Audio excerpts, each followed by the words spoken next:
Sometimes we have a strange notion of what holiness is. We think it's a person who is really, really devout or overly zealous, and sometimes that's a part of it. But the truth is that to be holy is just to be the men and women that God has made us to be. It's actually just to be normal. It's how we're all called to be. The church has said that holiness is the fullness of the Christian life and the perfection of charity. And this fullness of Christian life and perfection of charity, it's found in two dimensions. The first is in prayer, that we have a deep life of prayer, where we're sharing with God the very core of who we are deep within our heart, and that we also hear and receive the fullness of God's life, that He communicates His heart to us. That's our prayer life.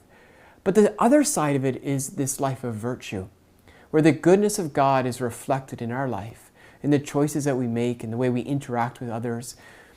When we are holy, we live a virtuous life.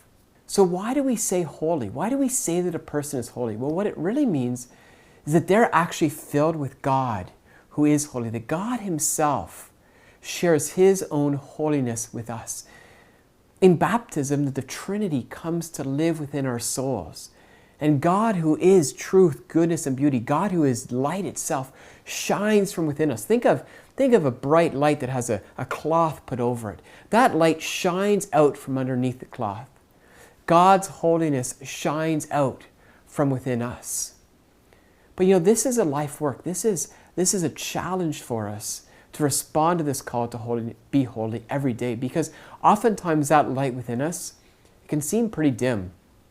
Think of a house on a really bright day that has all of the windows closed, but also has all of the blinds closed or the curtains closed. None of that light is coming in.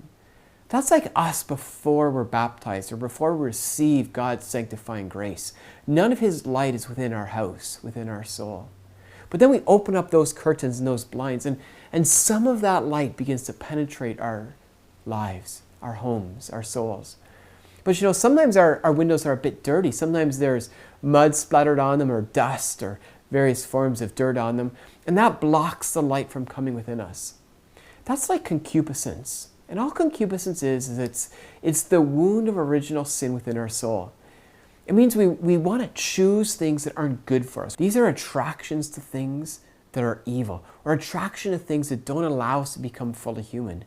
It could be our pride, it can be our lack of generosity, it can be our attachment to certain material things. And what this does is it makes it really difficult for us to love God the way that we're called to love Him. And when that happens, the light of God within us doesn't shine out into the world the way that it ought to. And so to become holy is really to wash those windows, to allow that dirt to be taken away so the light of God can fully shine within us. And when that light of God fully penetrates us, then we become holy like God is holy. So this invitation to be holy, it's really just God's invitation to be the men and women that He's made us to be.